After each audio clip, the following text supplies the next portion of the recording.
Hi, everyone. I'm Kerry Cassidy from Project Camelot, and I am doing my second show in a few hours because of the strange difference in time zones between the US and the UK, where I presently am. I'm about to do a tour of the ancient sites with Maria Wheatley, as many people will know if you have been following my website.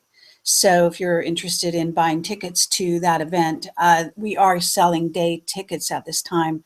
So that can be a lot of fun to go around to the ancient sites. And Maria is extremely knowledgeable, and we will be doing some meditations and whatnot to help balance those ley lines, etc. So it will be a fascinating time, I'm sure. So at this time, I want to say that I'm here with Shane. He goes by the Ruiner. I don't know if he's even using that moniker anymore, but it seems to be how he became known. So we in the media are using it simply so that people searching on YouTube can figure out which Shane it is without, I guess, the benefit of a last name. So for those purposes, I'm going to put him on the screen here. Shane, you want to say hello to everyone? Hello, everyone, and hi, Kerry. Good to talk to you again. And once again, wish it was under better circumstances. I hear you. Well, I've actually been thinking about that quite a bit, and just want to say, certainly welcome your feedback on this, but, that I think there's nothing wrong with this kind of human dialogue going on, even in public. And this is the kind of thing that, as we get more immersed into sort of a group culture that involves all of the planet, and maybe eventually, other ETs coming on board, those that are so-called purebred ETs, because we're all, basically a hybrid race of ET DNA. In other words, we're talking to each other. And I think that that's going on, whether it's on the internet or off the internet, or subliminally, we're in contact with each other through dreams, through astral travel, through just all of our interactions, as we're part of this multiverse. And if you want to look at it this way, we're in it all together. So we might as well talk to each other, and we can do it publicly too. It should be allowed. So I'm not despairing over that notion. I don't like targeting, however, and I have tried to stay away from this topic for so long, all the time it's been going on, really, foreseeing some major problems with regard to the specifically Corey Goode, set of information. And some of it is perfectly good and actually has been on Camelot and our whistleblower testimony for over 11 years, and many years prior to when Corey hit the scene. So none of it has been a surprise to me. Now, I do want to say that there may be some details Corey has come up with that are useful and valid information. This is very possible, and we can get into that in more detail as this moves on. I think it's interesting to say, though, that the discussions about this situation have not centered on the information per se. So I think that's something of a problem. And I'm in a position to discuss the information simply because we specialize in whistleblower testimony, and specifically in the secret space program, and always have since the beginning of Project Camelot. But in this case, and let me say, this is a conversation for those that think I am going to talk too much and you're not going to talk enough, which I get sometimes, with which basically I could care less about. But for the people that do have that gripe, I do want to say this is not an interview. This is a conversation. So, Shane, at this point, any comments on what I just said? Well, I definitely agree. Everyone needs to be talking to each other, especially in situations like this where there seems to be opposing sides. I think the opposing side should have a discussion. I think that's the only way that we'll ever move forward beyond any of this type of nonsense, not just in the microcosm of the alternative media, but globally. I think that conversation, trying to take in each other's point of view and make sense of it all together is where we should be striving to move forward to. And this is just the start of it. Obviously, there can be nitpicking on any one aspect of any of it, but I think on the whole that this is giving us all a very good opportunity to start doing that, to start, chatting between each other, sharing what we've come to know on all different topics.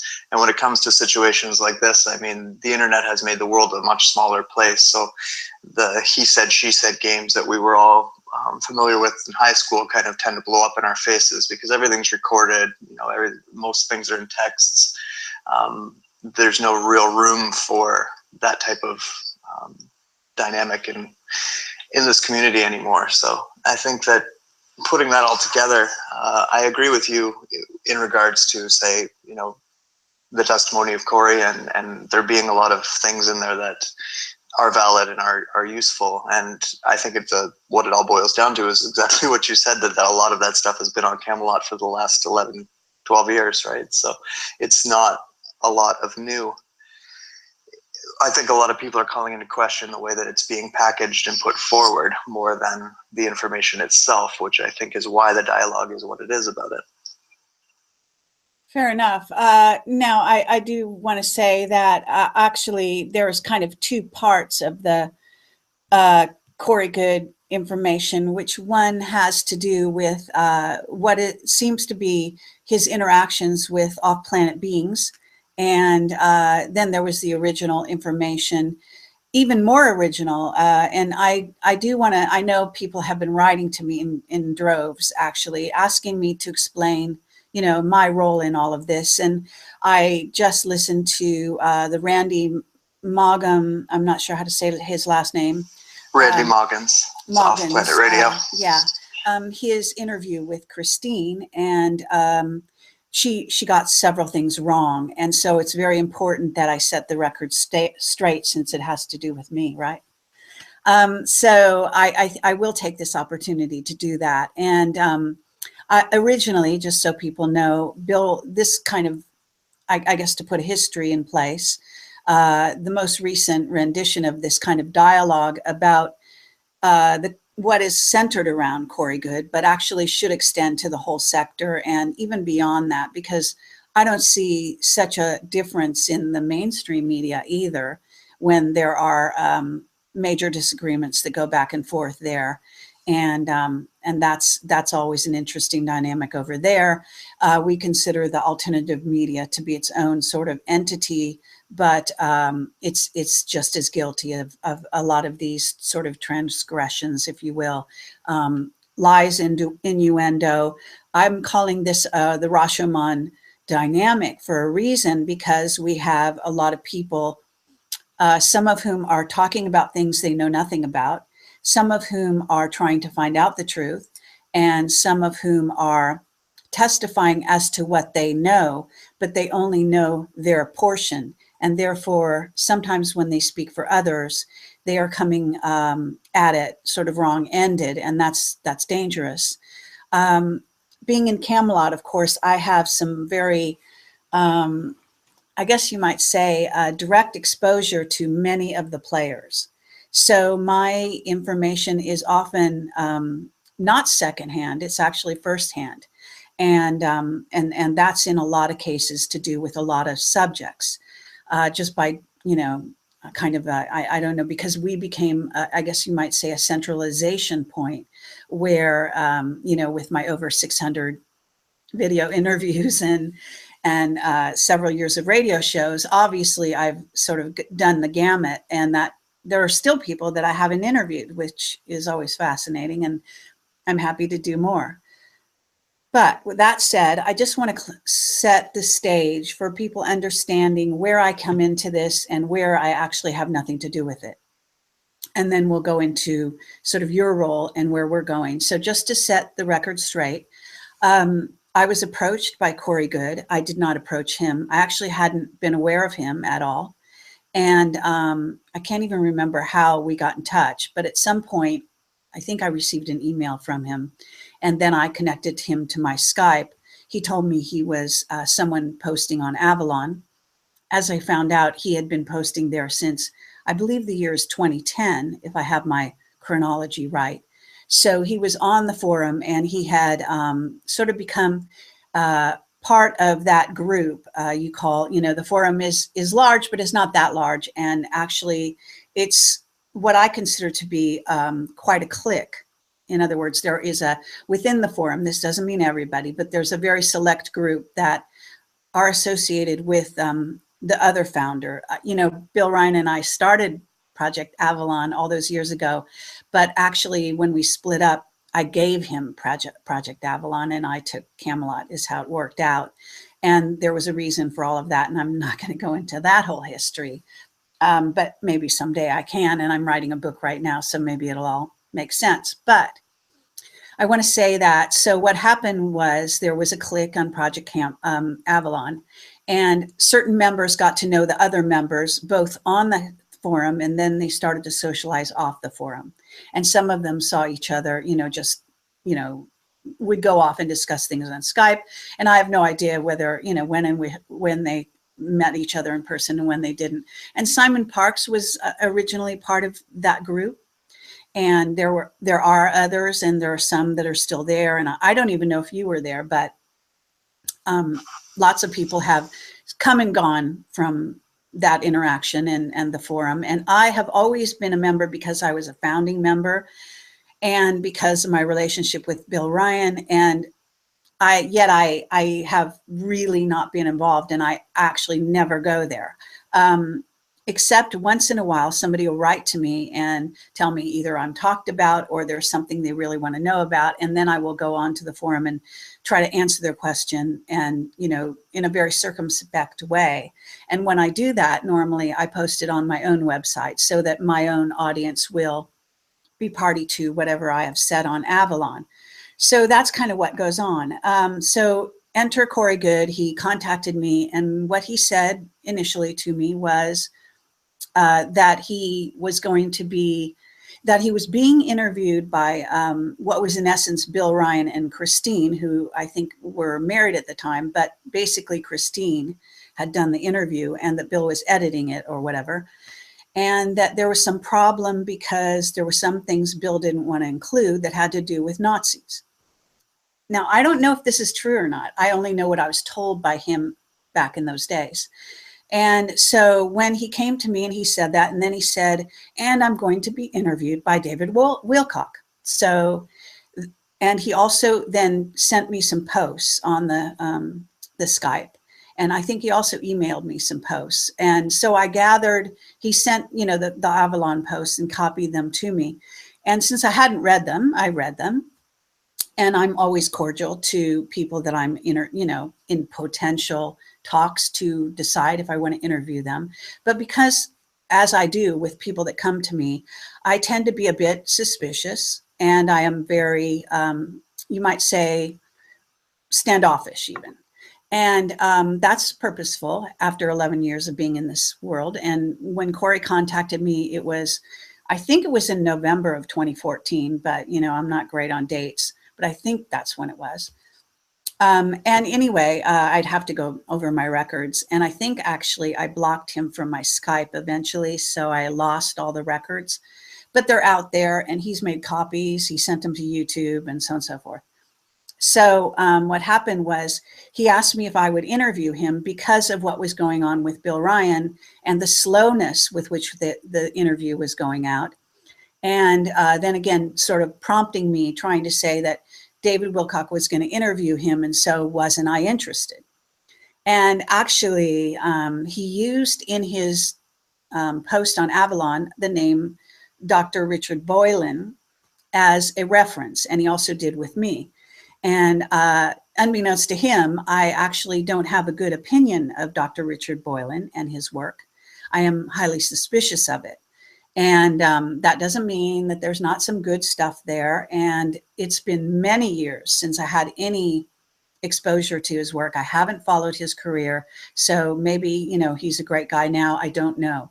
All I know is, that's a red flag for me. When somebody brings him up as their reference, then immediately I'm skeptical because I know there's a problem.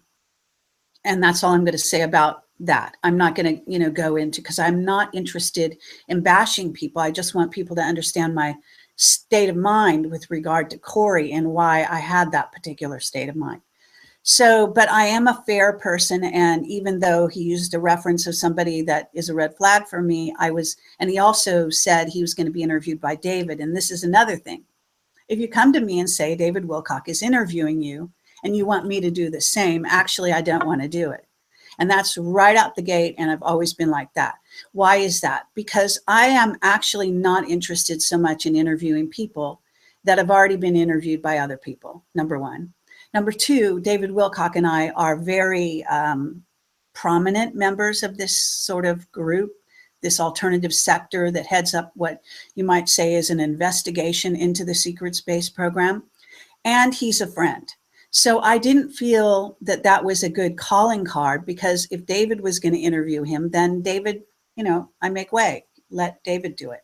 So unbeknownst to him, that was not also a good thing to say to me.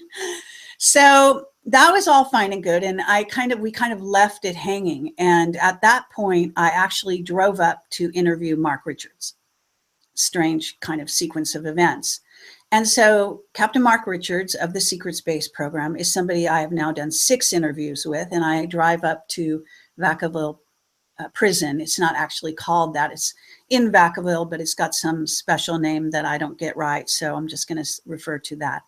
But at any rate, I go there with his wife, Joanne Richards, and I sit and take notes with a pencil when I'm allowed to have a pencil. And I basically do what I call total recall, bring back my information, and then I put it, my notes I publish, as well as my, right after the interview, when I leave the prison, I turn on an audio and sometimes a camera and basically put everything down. And then usually I compile it into a more professional presentation. And all 6 of those interviews are available on Project Camelot and highly recommended. He has been a great resource for information about the Secret Space Program. And he was talking, and I was talking with him about artificial intelligence. So this time when I went to visit him, having had this sort of initial contact with Corey Goode, I printed out a lot of Corey's stuff that he sent me that came off of the forum, I guess. And after having read it, I actually made a copy and sent it to Mark. This is something very unusual for me because I don't use snail mail, generally speaking. I don't like it. And I just don't enjoy going through that whole process of, going to, I know it sounds silly, but still I don't. So I did do it because I thought, well, here's a guy who wants me to interview him. He's talking about artificial intelligence. I know Mark knows a great deal about this. Why don't I show this to Mark? That way it would be sort of a preliminary vetting of who Corey Goode was from the point of view of somebody I do respect. So I gave him the information. So when I interviewed him, we very briefly said, I said, did you see this Corey Goode stuff I sent you? What did you think? And he said, well, most of it's pretty accurate according to what I know. However, there is some disinfo in there. That's it. That's all he said. So when I came back, I made my interview and I then published it on my website. And then I get a mail from, it was a saga. And I don't even know if I remember all the details. But what happened was, the gist of it was that Corey Goode had Christine and the Avalon members that are this clique of moderators, I guess it is, or whoever they are, write me a group letter. Only it was sent from Christine's email. So she was the main spokesperson as far as I could tell. And it basically said, oh my God, you've, released his name and you must take it down off your interview. He was mentioned once in this video interview with Mark Richards, which is, like 2 hours long, the information. And it was also in writing once on my notes. So because we had referenced him, and it was, neither positive nor negative. It just said that some of his information was correct. We didn't actually, I don't think we left in the disinfo part. So then what happened was Corey was apparently prevailing upon Christine or somebody to get me to take this down. Now, the trouble is that during the interaction with me and Corey, before I left to visit Mark, I found out, and I did have a little investigation, and then subsequently when he asked me to take it down, I did more, and I had somebody else do some investigation. And I found out that he had been on Avalon since 2010, that his moniker on Avalon ended with his last name, Goode, Goode, spelled the same way, that he called himself something like, and I don't remember exactly, but E.T. Goode, and, et.good or something of that nature. And then also I was told by various people that he was very well known on Avalon and that he was actually known under his name, Corey Goode. And because I also was told initially that Bill Ryan and Christine had interviewed him and that David was about to, you see, my mentality around him was that he was obviously known in the sector. And I also found evidence that he had his own website under his name, I believe, and someone else investigated in a very short period of time and found out exactly who he was, etc. Plus, he signed his emails in a very unusual way for anyone who's trying to stay secret, with his home phone number, cell phone number, all these titles and links and whatnot. I mean, it's quite quite long. That made me suspicious initially. And in the dialogue with Corey, sure enough, he said, well, I'm really reluctant to come out under my name. And I said, why? You're out. They know who you are on Avalon. Avalon is a public forum. It's too late. And I guess he just didn't, listen to me or couldn't care less or whatever. But he decided in his own mind that he was unknown, even though he'd been on Avalon since 2010. So that's how this whole saga went out there. But I want people to know that, number one, actually, I probably never would have interviewed him because of the red flags coming up.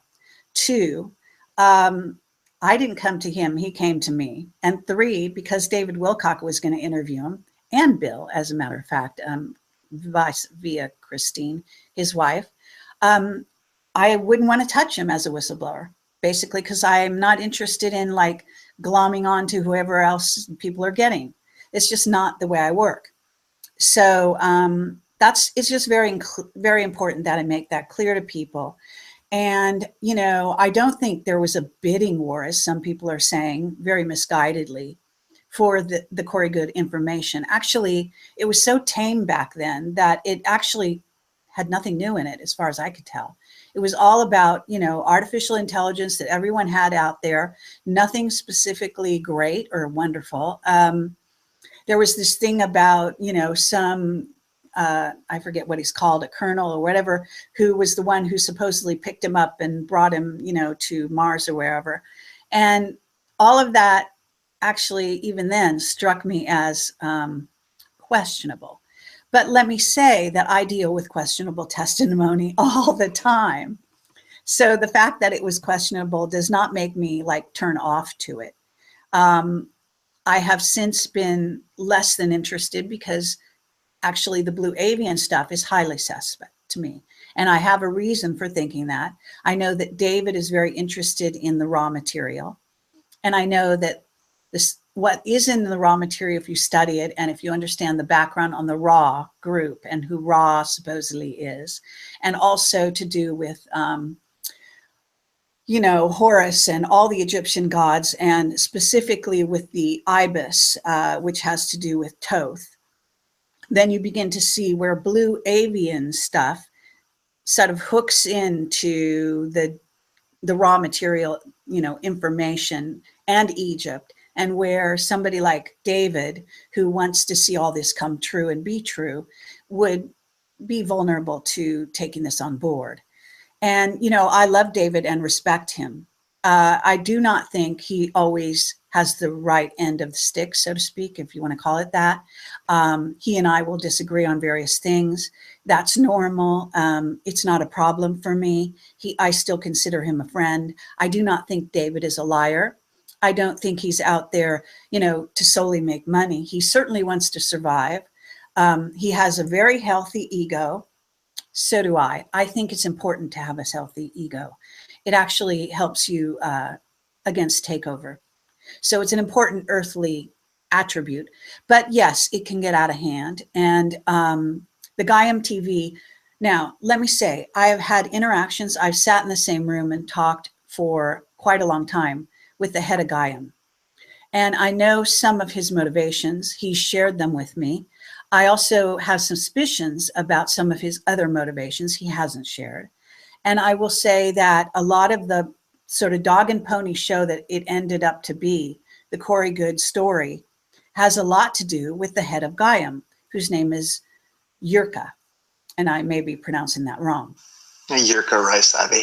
Yes. And so I do want to say a caveat here. I have also been wined and dined by him and asked, investigated as a possible host for shows on there. They flew me to Colorado. I was also recently on the Sean Stone. Sean Stone has gone on to Gaiam and done his show there. And I know things about the background of Gaiam I'm not going to talk about. I know things about, employee relations, whatever you want to call that. I know, this is all stuff, where I'm actually on the scene and I can't, it's just the coincidence of the way I work. My work that pulls me into these places. But I do want to say that, the head of Gaiam became very enthralled by Kerry Goode's story. And that is the main reason, in my view, based on everything I've heard and know, and I know quite a bit because David is my friend, that I'm not going to reveal. I'm not going to, I just can say that he was very interested in the Corey Goode, Yurka was. And that's why, as head of Gaiam, he made this possible. So I also want to say that Jay Widener was involved, but he is not the decision maker in regard to this show. Yurka is. And I think it's okay to say that Yurka was one of the sole producers, especially in the early days. I don't know what goes on now. So that's kind of how it got on Gaiam, and just wanted to set the record straight on all of that. I hope I haven't left anything out, but if people want to ask me questions, I'll answer them. Now, I don't want to dominate this conversation. I did want to set the stage, though, because, when people are talking about you and they say things that they just don't know anything about, or they've been lied to, and I have to say, possibly Christine was lied to, because I have evidence that Corey does not always tell the truth. That's all I'm going to say. I'm not going to go into detail. So be that as it may, I do also want to set this straight, the record straight for Shane today, because there have been a lot of accusations about him that came out on what was, in essence, I think, a written, if I understand it correctly, a written rebuttal from Corey to Bill Ryan when Bill Ryan made his statement. One last thing. When Bill Ryan made his statement, I kind of didn't want anything to do with any of this, because I hate this kind of thing if it appears to be targeting for a personality. I don't mind talking about the information and whether the information holds up and why and so on. But talking about the personality is a problem. I will say that lots of people are mind controlled. I don't think everyone is. I think some people have broken through. My estimation of Corey, after the time when I went through this thing where he also tried to get my YouTube channel taken off YouTube, he sent our dialogue to YouTube with his big signature, which again is not the behavior of a person who is trying to hide their identity. And it may be that I misunderstood him when he said he really didn't want to be out there, thinking that when you add 2 and 2 with David Wilcock and the interview with Christine and how many years he was on since 2010 on Avalon, maybe I misunderstood that he actually thinks he's hidden. Whistleblowers or people telling, truths about certain things, and, often get they think they're hidden when they're not. And this is like some kind of human, I don't know, vulnerability that they have. I'm not going to name names. I have other whistleblowers who do this. And I've had whistleblowers threaten us to take their information off our channel after it's been on there as long as 7 years, believe it or not, and gone viral all over the internet. I mean, these people can be completely out of their minds, but they also are brilliant in many cases, have great information. They have lies mixed with truth, et cetera, et cetera. So this is the sector that we're dealing with. And, let me say, the mainstream is just a suspect. Scientists have been lying to you forever. Archaeologists have been, digging up incredible finds and not telling you, putting it in hiding in the Smithsonian, for example. So if you want to point the finger at a sector, that is full of disinfo, you know, don't bother to point to the alternative. Yes, they're guilty in some cases, but more truth is coming out of the alternative sector than anywhere else. And let me also say that Corey Goode, whether he knows it or not and was aware of it or not, number one, is heavily mind controlled. And I'm someone who has been dealing with people with heavy mind control for 11 years. And I'm very good at spotting it. Number two, he is, you know, basically being used. So with his knowledge or without it, it doesn't almost matter. The bottom line is he is being used, and he was trying to target Camelot, number one. He was sent in to, it appears, to disinfo the whole sector, which is kind of what's happening now, at least in effort. I think it'll fail, but, you know, nonetheless. And, you know, this kind of thing goes on all the time. He's not the first kind of agent or asset that was sent into the alternative sector to disinfo them, to discredit us. And so, you know, rather than people sort of dying in a ditch and having a panic, I think that they need to understand this has been going on at least as long as I've been in this sector, which again is over 11 years. And for much longer than I've been here, because Phil Schneider and all the, you know, the really original great people that were part of this sector experienced this as well. And they still do, even when they're, you know, dead, their deaths are being lied about. So talk about disinfo.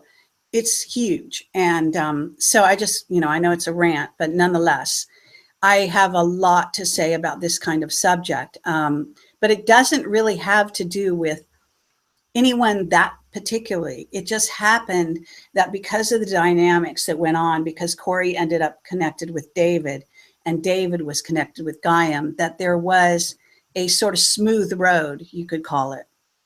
Now, whether that was orchestrated from a higher level, from people who are running the secret space program, or at least a sector of it, or a sector that doesn't want to see it succeed, or some reptilians or whatever, I don't know. But I certainly know that the evidence of orchestration is there, okay, if you want to look for it.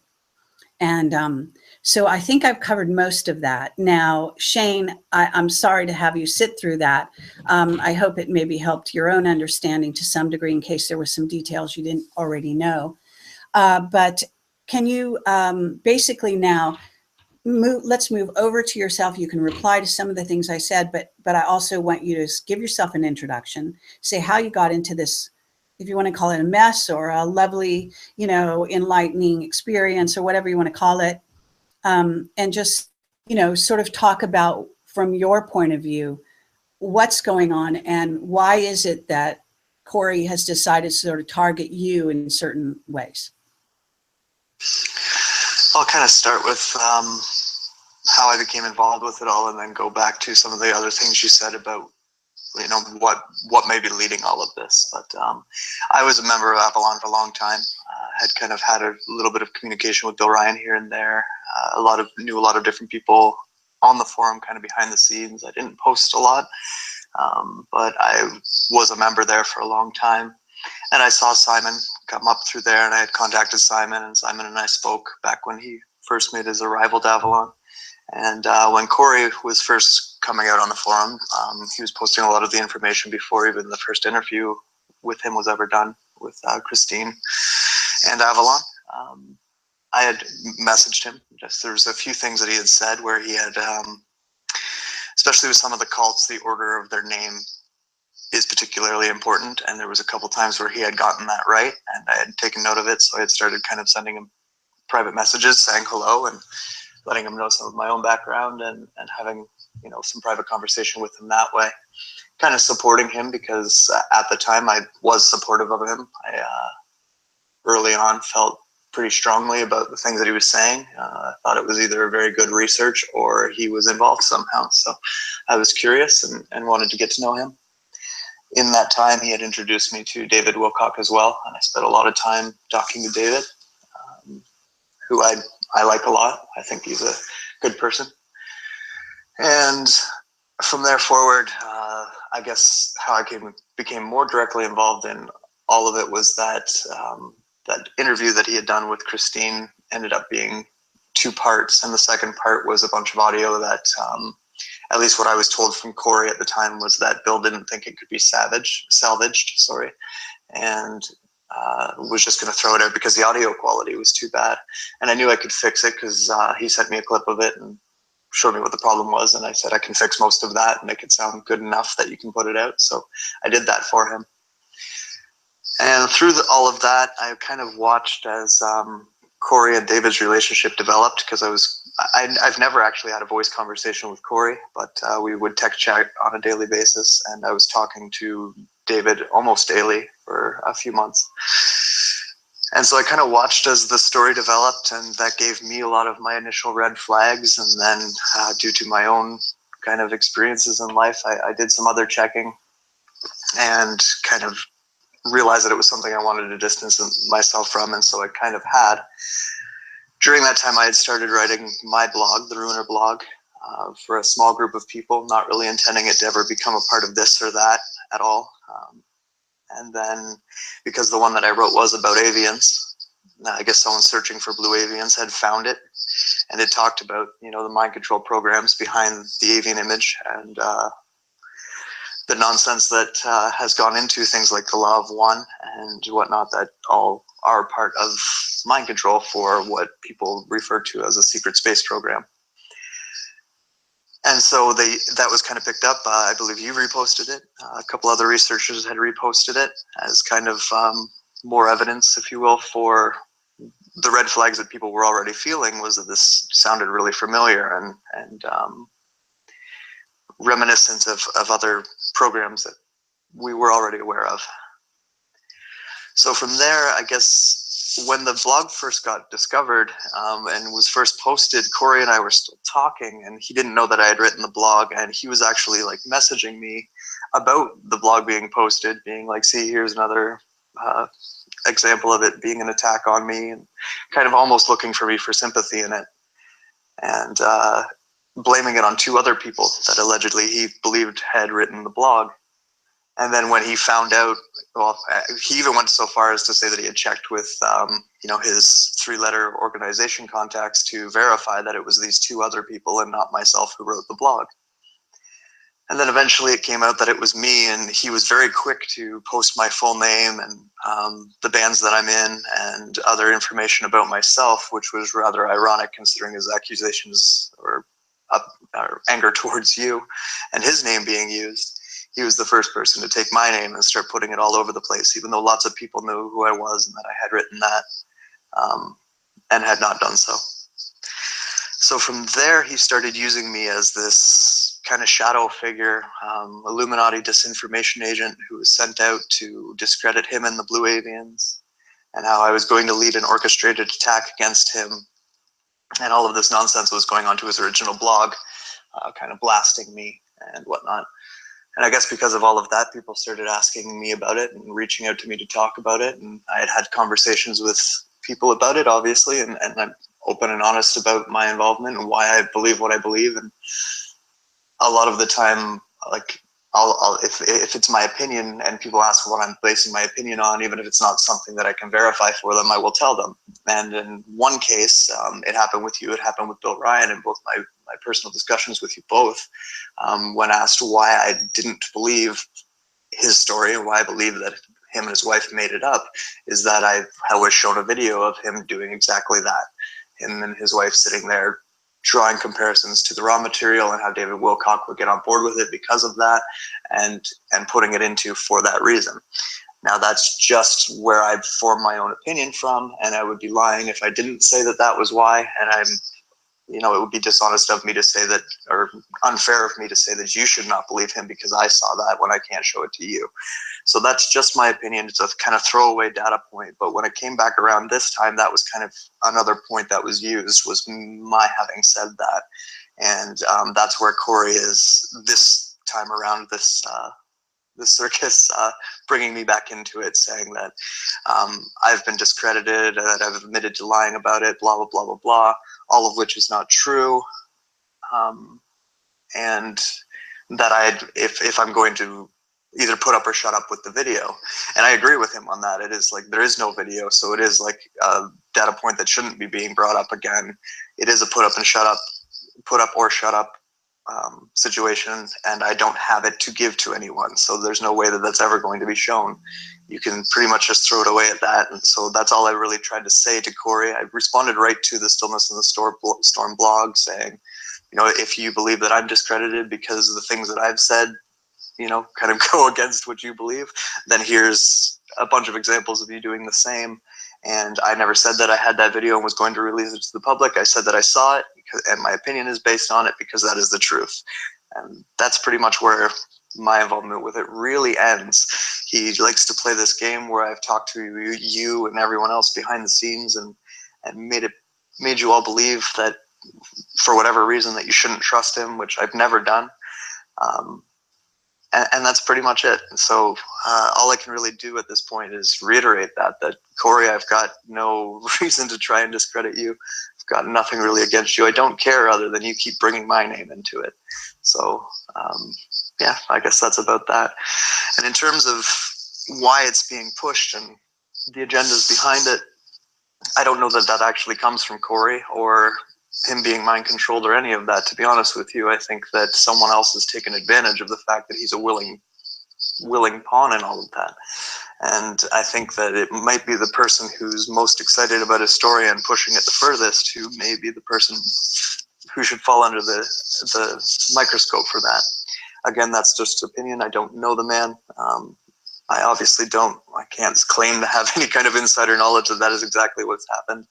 A lot of different people have done research on the people involved with Gaia TV and just where some of their affiliations may lie. And based on looking at all of that myself, I think that it doesn't have anything to do with Corey. I also think that we're going to maybe see evidence in that moving forward because by the looks of things, there may be a little bit of a separation between some of the players involved.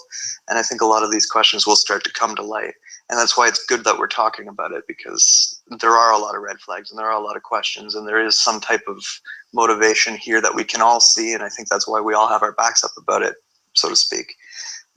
It's just a matter of pinpointing what it is and trying to avoid that, I suppose. And I think discussing it will help us do that. Okay, thank you for that. Now, there was one time, and you can tell me whether you want to talk about this. Actually, I didn't ask you, about it, so I'm just doing it here on the air. I hope you don't mind. Basically, you gave an example one time to me about something that you had run by Corey that you had, and it had something to do with something that didn't really happen to you, but you said it did. And then he basically jumped on it and said, yeah, I was there too. Do you remember that sort of scenario that you told me?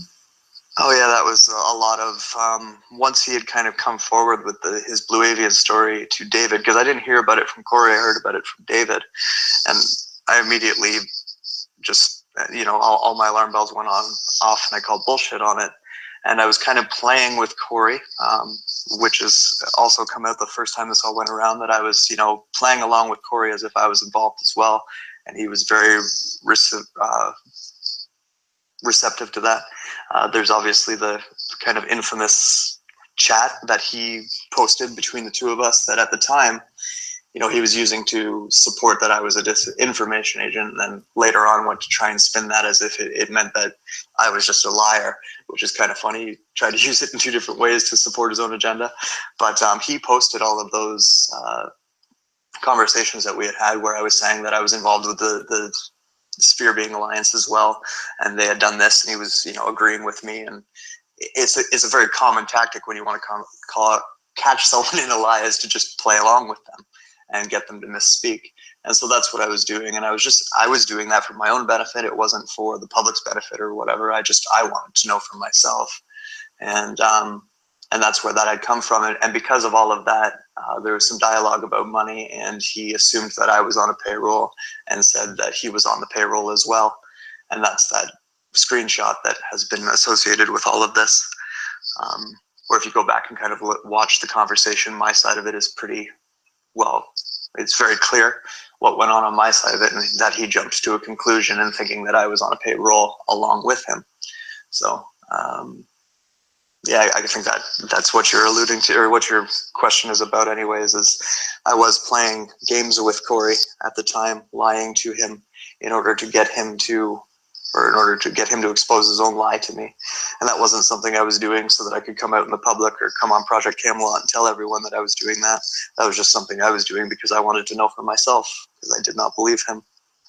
Right. And I guess you don't mind then saying what the exact, situation was, because I think specifics can be useful in this scenario, and I do want to clarify that post that Bill, that was then put, I guess, on the original, I guess it was Dark Journalist interview with Bill, was posted, the conversation between you and Corey, that had been sent to me by Bill as well years ago. And that was not doctored, from what I understand, in any way. That was just how it was, right?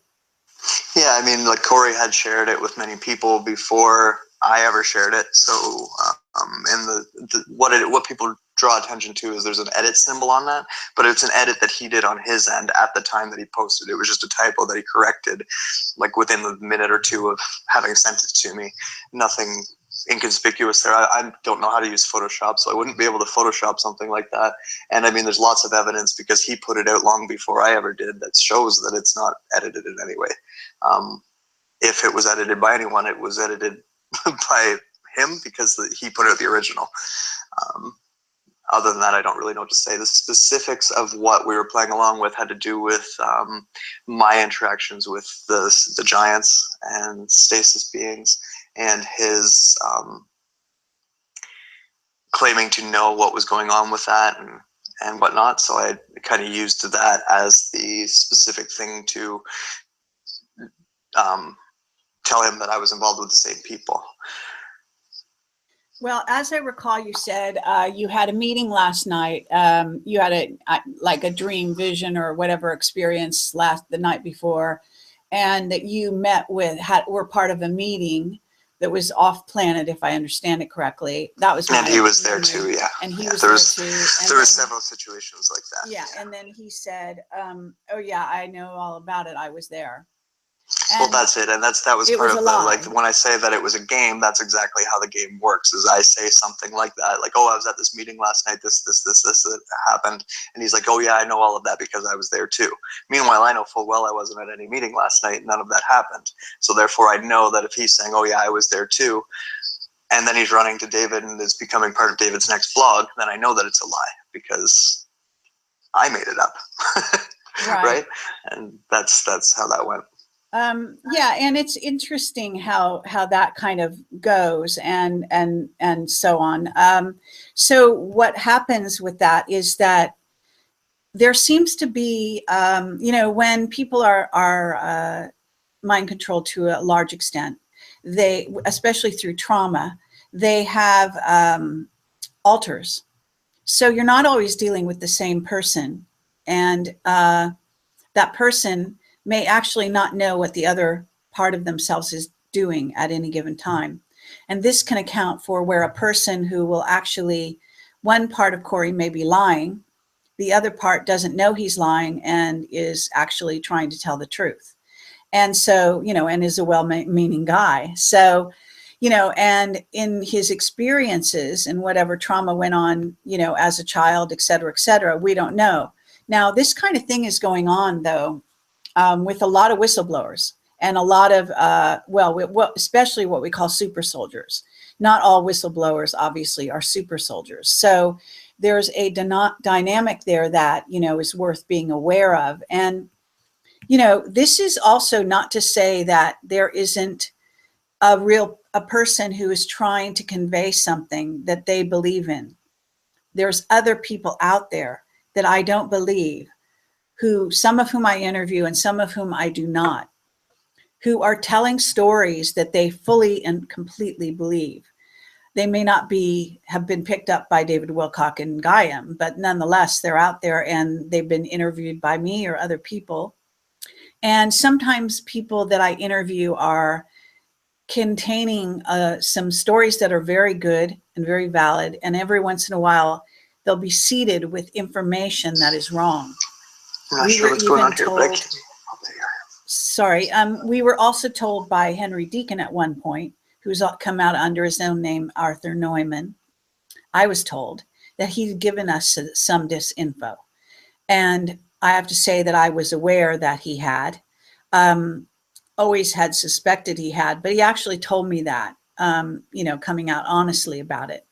So my understanding of that is that not only if you work within, like you have contact with various agencies and or you've worked with the military, etc., you may be allowed to say certain things and not others. That gets back to the William Tompkins situation, in which he, during my interview, talked about reptilians feeding on children and even clarified a certain type of child, and said he didn't want to talk about it, but that it was very true and it was worse than what people think. That there's you can go to my interview and hear what he had to say on that. And he also said Bob Wood knew a lot about it also, but Bob Wood has since denied that. So what has happened here is that William Tompkins then subsequently broke off all contact with me because he got in trouble, I believe, for revealing that. Another part of the problem with William Tompkins is that he has been offered, and he even said this on an interview, he's a reverse aging pill, and he's very hopeful to get it. And that you get several renditions of it from what I understand. And I have reason to believe that it's real from other people and other angles. And I've reported on these on Camelot. And I have even a recent exposure to someone who might have been given that pill, whose name I'm not going to use right this minute. So what Tompkins is saying is that, in essence, if he doesn't play ball with this group, he is, in essence, not going to live much longer. He's very old. And he's also not going to get reverse aged. And he has a lot of loved ones he would like to see reverse aged.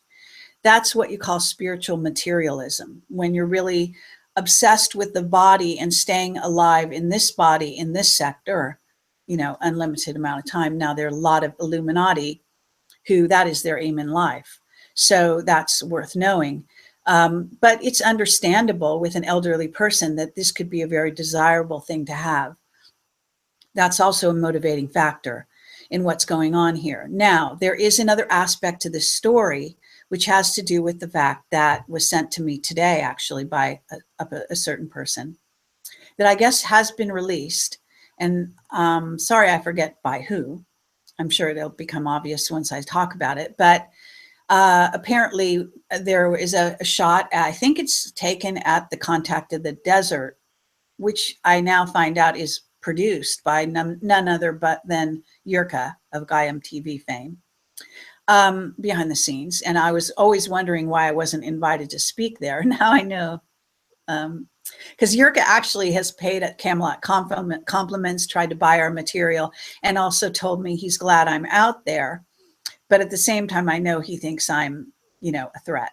So what happened was, apparently a photograph was taken of William Tompkins and Bob Wood around a table with a person who is now kind of having scrutiny put upon him, whose name I don't even remember, something like Richards ends up. And he is leading the charge on the Corey Goode, I don't know, comic book, movie, whatever, some type of group effort to bring this stuff further along the trajectory, so to speak, and recruitment, it seems, that involves some children, some kids as well, which sounds a little diabolical, but could be well-intentioned in all ways. You never know. But the thing is that this actually makes me think, again, that this points to an orchestration. So someone is pulling strings to connect these people together and actually make these things happen. And the way is being paved for that to happen. It is important to understand that, of course, the major media has already been made up of nothing but monopolies. These small fish were gathered up the way Yurka at Gaiam TV has been gathering up all the alternative sector, paying them lots of money to either get rid of them altogether and just take their material, or to keep them on board and give them a show. And David Wilcock's one of them. They made me the offer. I refused it. He obviously saw that I wasn't, because I have a background in Hollywood and producing. I wasn't going to let somebody just take over my stuff, and so on. So Jirka actually asked me recently. He said, "I don't understand. I'm offering you money, and what's the problem? You're gonna, it's non-exclusive license to your material." And I said, "I'll tell you why. Because I don't like the monopoly you're setting up. I don't believe in that. I believe in independent journalism." So it's important to know what's happening to the sector. There are other people besides Jirka that have tried to do the same thing. He's not the only one. John Rao of the UFO Congress is another person who's a millionaire or a billionaire or whatever he happens to be. I don't know. Nice guy, but let's say that he has been influenced by certain agencies. Of that, I'm sure. And, this is what's going on. It has been going on for a very long time. The conferences do not want you to know the real story. They are packaging this stuff now for public consumption. They know that the biggest researched items on the net are UFOs and sex. Okay, there's nothing bigger. And so the bottom line is they have to deal with this runaway train, which is awareness and waking up on the behalf of humanity.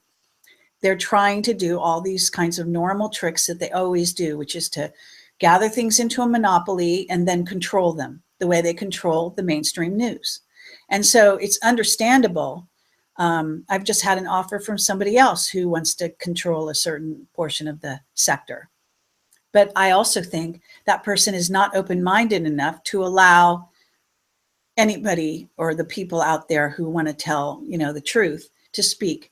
He will, pick and choose, and someone he doesn't agree with, he'll get rid of. This is a problem. So this is what's happening. And I appreciate your story and I appreciate your tactics, although nefarious. I do understand, within this scenario. And this kind of harks back to your own background in or with exposure to the Illuminati, does it not? Absolutely. I mean, it is a nefarious act. It's not something, I proudly do. It's just something I had done because I was curious for myself. People that I was close to outside of the alternative community were also kind of questioning what was being brought forward in that way, because it didn't take long for people to do the research to find all the programs associated with the things that he was saying either. So for people who were in these programs, it was very, very obvious right away. And Yes. A little bit alarming, really, because they were like, why is this person out there trying to convince people that this is real? And that's not that they care all that much, but they saw the danger in it themselves. So that's where I was coming from with that. It was never so that eventually I could be here talking to you about it.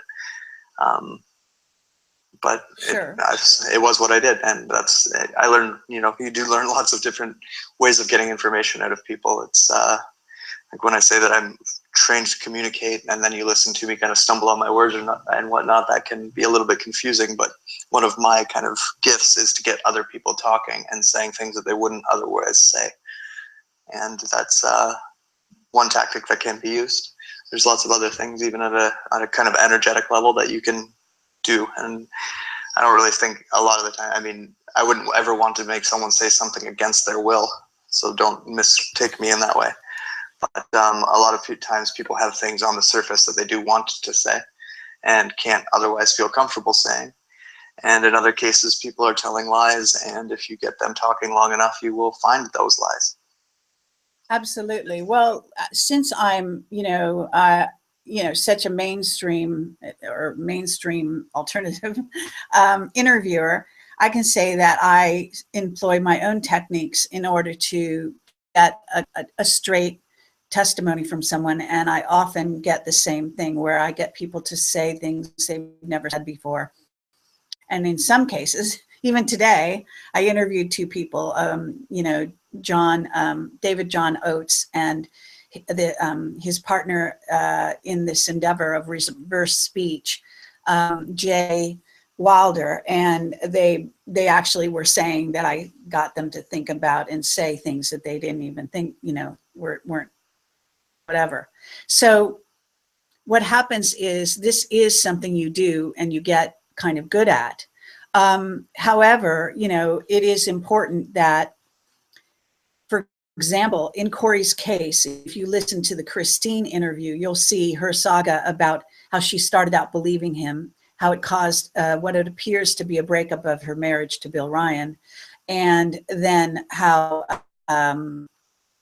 motivated Bill to come forward at this time on an emotional level, so that Bill should have kind of come clean about that. So if you're also going to look at the material, it's important to realize that there are seeds of good information there, and even things about so-called blue avians and, or, you know, orbs and so on and so forth may exist in other dimensions and may also be dealing with Corey on some level and other people. In other words, it's not so much the individual sort of facts or experiences a person's having. He may be having these legitimate experiences. Some of them may be manufactured, however, by this program that has a sort of a vested interest in keeping people in the dark as to what they're really doing. And this is where, you know, the us versus them mentality, and then divided we, you know, together we stand, divided we fall. It's very important if those of us who are investigators don't stand together in this investigation and call a spade, so to speak. That I would commend Bill Ryan, because he is trying to do that. Now, he's not always accurate in his aim, so to speak, and he forthcoming about his personal investment, let's say, in this particular story. He is making an effort to clear the ground a little and to clarify what's really going on from his viewpoint.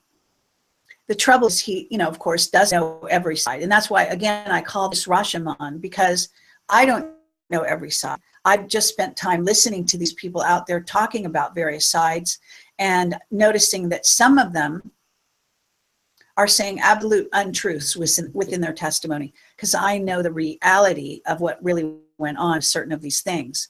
And they've got it wrong. I know they've got it wrong because I was there, and so on and so forth, in certain areas. And yet, maybe quite accurate. So this is what's going on constantly.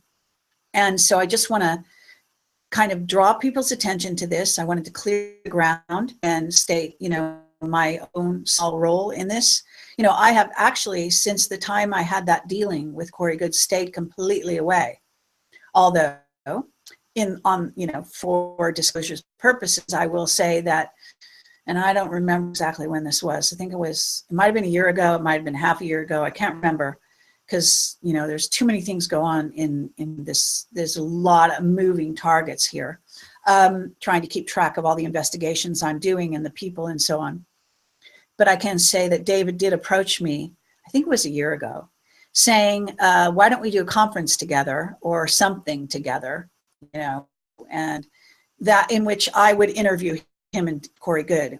Somehow that was taken off the table very quickly by them, because I said, okay, fine, I'll interview you, but be clear that I'm, you know, going to do my real interview.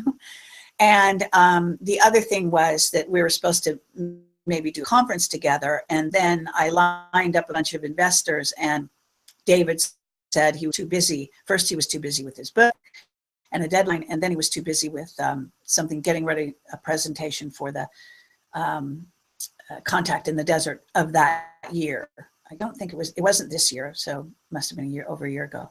Anyway, all I'm saying is that never happened. But David told me he'd gotten a download or a message saying that if we didn't try to work it out like now, like back then, where this rift that was being created in the sector that we're part of, then that it would be the last sort of chance. I was willing, but it didn't happen. Now, I can say that it may be that we're supposed to be divided. In other words, there are some very dark sides to this story, and I've written about this on my website, in my articles, and so on. And maybe you can weigh in here, Shane. I understand that there is a concerted effort to disinfo this sector on the one hand, and the other hand is actually trying to get some truth out. And this is where you get Tompkins coming out with some wonderful material and then a shutdown, boom, he can't talk about certain things. So they're trying to steer the story. And at the same time, if you become too well known, and certainly myself and David Wilcock and a few other players out there have become that, and we become a very severe threat to these people, which is why it's really important, in my view, that we start talking to each other. You know, these people who, at some cases in the mainstream, hate each other, go to Aspen. They go to, you know, well, we're having Bilderberg like in a couple days, right, in Chantilly, Virginia. They go to G7 and they sit around a table and they talk to each other. Now, I've always wanted to do that with the, you know, main people that are out on the sector, and, you know, other people as well who are, you know, beginning to come up as media and so forth. I mean, it's worthwhile to have these kinds of dialogues. And I had quite a spicy dialogue at one of my recent conferences, and people like freaked out, you know, because they only want people to talk nice to each other and lie and, you know, smile and say they love each other when in fact they want to knife each other in the back. This is just bullocks. It's important to talk about real things, and it's important to talk about real attacks. And it's also important to maintain the love. It's important to understand that these humans are fallible and that they are hybrids, races, and it's quite a challenge to get along with a completely different race of beings, of whom that human may be predominantly, you know, they may have their DNA very, very predominantly in one direction or another. I mean, it's highly possible, for example, to just widen your mind, to think that both David and Corey both relate to the Blue Avians as they relate to the bird beings. You know, there are definitely bird beings, you know, there are cat beings, there are, you know, lion beings, et cetera, call them what you will. So we're all related to these various beings, and some we have much less DNA and we don't have sympathy, and some, you know, make our skin crawl, and yet we have to be in the same room with them, et cetera. But again, dialogues are important. So I wouldn't like go put your head in the sand like an ostrich over this sort of thing that's going on in the sector, which is bringing a lot of dirt to the surface. It's bringing some truth as well, and some understanding. And I, for one, don't like targeting of individuals. I think that this has been a learning experience for the whole sector. And I hope that the newbies coming on board, the ones that are going around spouting, well, isn't it Corey Goode who released all the information about the secret space program? When in fact he was late to the game, so late. I mean, Camelot was late to the game, but we at least have led the charge for our era, you know, on this subject matter. It's a fact. You know, that's where it came from, was Camelot. A lot of the investigations came from our whistleblowers, not me, but our whistleblowers. So when you look at this situation, you have to actually give credit where credit's due. That's part of the problem with Corey Goode. Forward as if he's the first guy on the block. He's not, and never was. And maybe that's because he doesn't know anything about other people. He doesn't do any reading, no investigation, doesn't look at anything. And that's an epidemic, actually. It's not necessarily a good thing to be uninformed, especially if you're out in the public talking nonstop and going on television shows, et cetera, et cetera. It is an important dialogue. I think it's worth having. Shane, do you want to address any of that for yourself? I completely agree. I mean, a lot of my background involves conversing with people that I wouldn't want to converse with. I get that question even to today, how I can rub shoulders with certain people and still be okay with that, or why I don't shy away from certain groups or whatever. And it is because of that, is because I understand that the dialogue between two parties that don't see eye to eye is important, and we need to do more of it. And I think encouraging that in any way we can is a good idea. I actually remember when that thing with David and you doing your conference came up because you had spoken to me about it, and you know, like, what a great idea even to sit the four of us down. You know, if I'm this big bad Illuminati info agent there to discredit Corey, then why wouldn't they want to sit me down? Why doesn't David speak to me? I mean, we've been friends. You know, he still claims to like me and be my friend. So why won't he speak to me? And I think that these types of questions are a problem. We should be speaking to each other. We should be airing all of these differences, and we should be disagreeing at times. I think that any of us should be able to be humble enough to admit that we don't have everything right, and therefore we might be able to learn something from interacting with someone else. And I think that the ones that are shying away from that are kind of putting up a red flag for themselves. I think that we, in that way, need to grow up a little. Absolutely. Well, you know, I also want to say that I'll just throw the gauntlet down here. Basically, you know, I'm going to be doing a show for Vietnam vets to call in and actually talk about the Mark Richards claims from their point of view and see whether indeed they saw evidence of what isn't Marcus claimed, that there are spider beings that were the real reason for the war in Vietnam having come through the gates. It's an outrageous claim. It's based on what's called Angkor Wat, and watch my interview for more details on this. But the bottom line is that I'm perfectly happy to hold a, you know, group forum and to talk about all of these subjects with people, including, you know, Corey and David and whoever else wants to be part of it, you know, so they can say their piece among their peers, and so other people can respond. And, you know, I think if people are grown up enough, end up in a shouting match, you know, every person can have their statement, and it's okay. And there will be some contradictions, and maybe some people will learn things about each other they didn't know, or they got wrong. And that happens a lot, of course. So, you know, again, open dialogue is great. I think it's worthwhile. It may not be so easy. The internet, you know, our technology may not stand for this kind of, you know, group chat in a live situation, but I think it'd be highly worthwhile also to take questions from the audience, and so on. In other words, part of the tragedy of what goes on here is the people who are running a lot of the conferences are people that have the money to do this and to do the advertising campaigns necessary to get 3,000 people to attend. You know, my conferences in England are tiny. They're just tiny. You know, they're like a little over 100 people. I feel that there's a great receptivity here, and I think those are 100 very important people. So I'm happy to do it. And it also is allowed. It just flows very easily. It doesn't flow in the United States. It's all about money in the United States. It's very difficult. We don't really make much money from conferences, by the way. However, I'm not getting the kind of numbers they're getting at Contact in the desert, you know, and I don't have an advertising campaign like that, et cetera, et cetera. So, you know, what I'm trying to say here is, with all the complaints about, you know, sound on my YouTube channel, you know, we don't have the money. It's like, you know, we don't have the television quality studio, et cetera, that Gaiam has. So excuse me, but you can understand what people are saying if you listen. And if you can't understand it, it might be more about what's wrong with your ears than what's wrong with the audio. So keep that in mind, because we hear what we want to hear often. So I guess we'll sort of, I don't know, we could go take some questions. Would you like to do that? Sure.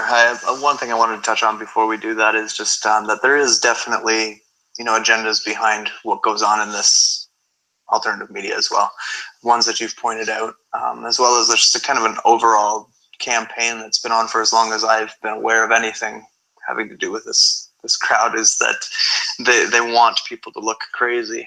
And therefore the bigger, more fantastical story that doesn't actually have basis in reality, that someone has actually kind of created out of their imagination, is the ones that they would want to get behind the most, because it doesn't matter how much you look into them, even if there are points within the story that do have validity, you're never going to, you know, find a real concise answer. And it kind of makes the whole community look a little crazy for a new person looking in from the outside when they see something as fantastical as some of the stories can be. Absolutely. Well, you know, the most wild stories sometimes take the lead. On the other hand, truth is stranger than fiction. I see this again and again in my life. And so I'm willing to keep an open mind, really. And I think that that's what's demanded of us here on Earth, in this sector, and beyond, and going forward into the future. I would urge everyone to keep an open mind. And if something doesn't resonate, sometimes there's a good reason for that, you know, and I am one that follows my intuition, and certain things have not resonated with me. That doesn't mean that for sure they're false. It does mean something about them that has some falsity to it. There may be a way in which the information came about that's false. There may be some overlay. There may be some intel agencies involved, et cetera, et cetera. You may not always know why something, you know, hits you the wrong way, but you just know that it does. And to me, it's important to listen to that as well. Intuition is just as valuable as is imagination to what you call real data. There's such an emphasis on planet Earth to what they call material, you know, what they think is material, when everything's light anyway. And more I'm seeing this around me, that, you know, to like value one thing over another to the complete exclusion of this other thing, and to think that it can never happen in a million universes is actually kind of ridiculous. Why limit the imagination of God, if you want to put it in a poetic way, or us for that matter, as gods in the making, which, you know, we are creator beings. So we're creating reality as we go. So why limit our imagination?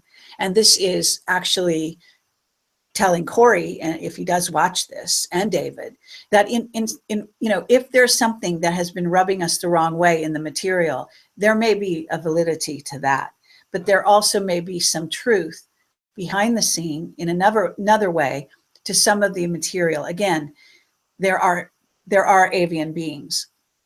They're all over the temples in Egypt and all over various places all over the world, you know, eagles and this one and that one, and, you know, astrology. And it's just, you know, it's so complex, this story.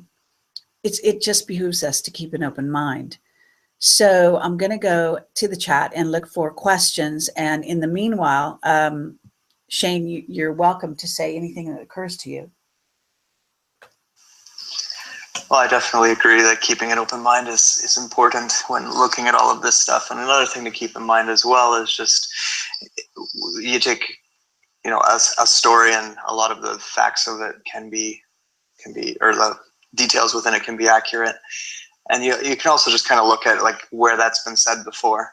I think in this particular, about the particular thing that we're talking about, I think what's happened here is one of the best data compilations that I've ever seen, where someone has done a very good job of data mining a bunch of different information and putting it together in one package, and then kind of claiming ownership and firsthand experience to it all. But that doesn't necessarily mean that any of those other things he's done that with, any of those, the data that he has mined, is to be thrown out as well. So you do have to keep an open mind, regardless of whether you make up a person's personal involvement with a story. Kind of separate that from maybe the data and not throw that baby out with the bathwater, which is a very common phrase in our community. Absolutely. You know, discerning the truth from within falsity. Most of the information are diamonds in the rough. That's the bottom line. As I've said many times, truth is not delivered on a platter in this sector for a reason, that the beings here have decided that they want to learn to discern truth from falsity, and get very good at it. So this is a great place to do that and to get those muscles working. It's also how all these programs and projects works. Everything's so compartmentalized that there is no one person who sees all of it. You know, like even within what I experienced, I saw quite a bit, but it definitely wasn't all of it. And there's many different aspects that I would never have been aware of. And so if one person can come forward and say that they're aware of everything, that to me, from my perspective, is very suspect. Absolutely. Well, I mean, this is what has happened. We have a plethora of people out there doing kinds of interviews, same kinds of things that Camelot's been doing for a long time. And, you know, all these people, the players now, people that come forward, whether they're so-called truth tellers, experiencers, abductees, contactees, with so-called whistleblowers, or anything else, they're going the gamut. They're going the media gamut. And oftentimes they, you know, in other words, they are the ones seeking publicity. Don't blame us in the media because we get, you know, hit up by these people constantly. There's someone in the chat who wants to know why I haven't believed them. First of all, I probably haven't even seen your email. It's really important to understand that I get tons of email and I never see a lot of emails, even emails from super crucial people that I do searches on their name, and my search engine is just, you know, bullocks basically. It doesn't work well in my Mac computer. So, you know, it's, please understand if I don't write back to you, it's just, I may not have seen your email. It's that simple. I don't have time to do everything I'm supposed to be doing as it is. So, you know, it's also, you know, I heard this one person, I guess it was Randy, you know, sort of going on about how people in this sector are trying to, you know, be grandiose with regard to media, etc. And it's just, you know, most people that I come across find this in some ways a very thankless job. You know, you don't make much money no matter what you do, writing books, whatever it is. It's impossible to make a lot of money doing any of these things. And we're all just trying to survive. That seems to be the bottom line. I don't know anyone who's getting wealthy from this. I even heard Gaiam was failing for quite a long time. Whether they are now, I don't know. You know, so it's kind of like things are relative. You know, the Illuminati may have a lot of money. People in this sector, I really don't think that they should be your first targets on making money. You know, I think you really need to get your head straight if you're starting to attack people like even David Wilcock, who might be making enough to stay alive, but I know for a fact he's not, you know, doing super well. And, you know, this is just what's happening. You know, it's really, really difficult to make a living and to do this. And it's also a fucking headache and a half. And, you know, whether I swear on my own show, I suppose it's okay. You know, the bottom line is it's unbelievably difficult to get enough money just to stay alive. And it actually only gets harder. And I've been living on donations and the kindness of strangers, basically. I work my ass off to do so, nonetheless. And for example, Jimmy Church, he makes money. I think he gets paid, but you know, he's also working all the time. People in that, we have to be super well informed. Our work is never done. It's just unbelievable. Is working just as hard as the rest of us. And so, you know, I think it's really important to understand money. If you're in this sector for money, go elsewhere. It's not happening. You know, maybe it will in the future. You know, look, I hope to make blockbuster Hollywood movies and become a multimillionaire, but it hasn't happened yet. So that's just a rant about money. Anyway, let's see. Is there anyone else who wants to ask a good question? Because I'm not actually seeing good questions here. I'm seeing statements, lots of statements. All right, well, I guess people don't have questions because they're not really asking them.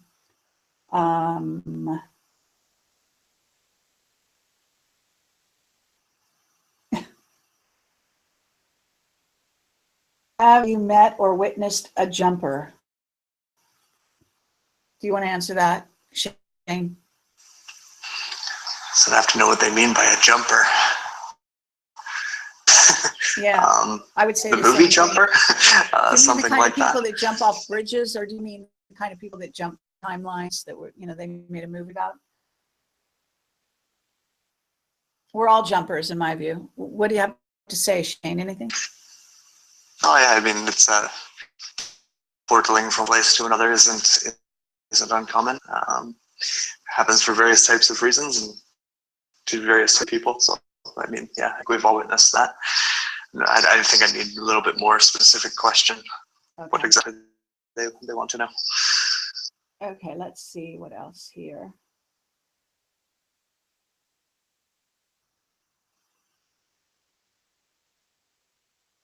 Do we need a billionaire? Yes, we could use a billionaire. Feel free to contact me offline. Whether the person is real or what. And by the way, I don't know if everyone knows that, Bigelow was just interviewed by CBS, and he basically said unequivocally, he's working with the Secret Space Program and NASA. He's got his own aerospace company, and he's a billionaire, in case you don't know. And he said the aliens are real, they exist, and they're here on Earth as well. So that was major news the last couple of days, in case you didn't hear that. Military looking to see who is linked to blue orbs. It's kind of a fragment of a question. Does that mean anything to you?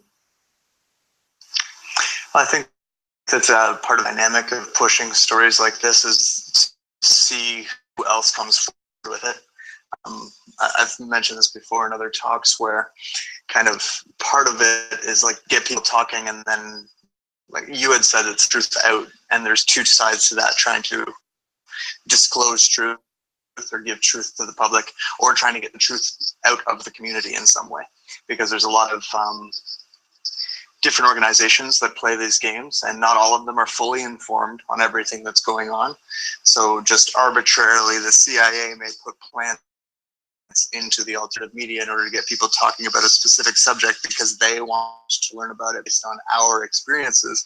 So when they get us talking about it, then they mine all that data, everything we've talked about, and they learn in that respect. So there's that aspect of getting the truth out of the community, as well as getting the truth out to the community or to the world in general. Play here. So I think that answers that question. Yeah, I agree with that. Let's see, somebody's asking a good question. For a change, this is a very good question. Who gave you the video that supposedly was spying on Corey and his wife as they were plotting this situation? I mean, he works for one of those organizations like CIA. I can't be exactly specific. And was kind of doing an investigation because, like I said, a lot of the people who are insiders, so to speak, just thought this was very outlandish and wanted to know where it was coming from for their own well-being. And that's a lot of why I still support that a lot of it just is the brainchild of Corey and not them, because they were just as surprised and kind of laughing at it as I was. So it was that kind of a situation with a friend of mine who's still involved with their organization, and asking them to do a little digging, and they were able to get in touch with someone who's able to pull out most surveillance equipment is running all the time, whether you know it or not. My cell phone right now that I'm walking around holding my hand, even though I don't have the video running, is recording my video. So yes, they can tap into that kind of stuff whenever they want, and he had the ability to do that, and the ability to give me a temporary file. There's a technology that people are pretty familiar with called Snapchat, where you can send a picture and it disappears in a few seconds or whatever. I mean, going back to the Inspector Gadget cartoon, the little notes that Inspector Gadget used to get, they would explode in 3 seconds, right? Same type of idea. That same type of technology has existed for a long time, and it's been a way for us to pass data around digitally and not leave too much of a fingerprint, is because they can remotely remove it from their end as well. So they'll give you access to, a dossier or a file or a video or audio recording, and then take it away as soon as they know that you've. So in that case, that's how that worked on my end. Okay, so let me ask you this: when Corey and you were exchanging those emails, or not emails, sorry, the chat, and you were saying, basically you work for the company, or somebody's saying they work for whoever they work for. on the payroll, I guess was the phrase. And let's actually say this. Did you ask Corey who he was working for at any time directly? No, I didn't. As far as kind of what he had said was just that the Sphere Being Alliance was taking care of him. I know the way that like I hate using this word, the secret space program works. The military end of that actually does have to do with the technology associated with space travel and the interactions with ETs. That particular group does have enough money to throw around that if they want to pay your bills for you or whatever, they can. So as an example, if you were somehow doing some work for them and you missed a job, they would reimburse you for that. Or they can just straight up employ you to do what they are asking you to do in the public. And I believe, I believed when he said that is what he meant, that the secret space program was paying him. Okay, and you know, it is interesting. If he's telling the truth, then he should, you know, not be so reticent to admit it. It is interesting because his whole story is about working for the secret space program as it happens. You know, being selected as an intuitive to supposedly go off planet and attend meetings, etc., along with this captain or colonel or whoever he was. Forget the guy's name. In other words, that sounds a lot like working for somebody. Well, yeah, and that's where like even the title of this particular talk comes into play, because when Corey was saying that to me, like he was saying, you know, I'm being paid by the people I'm working for, and other people can take that out of context and say, see, it says that the Illuminati or the CIA or whatever disinformation campaign they believe is supporting him is paying for him, right? So it is just a perspective thing at that point. Obviously, Corey is the only person who actually knows the truth there. Sure.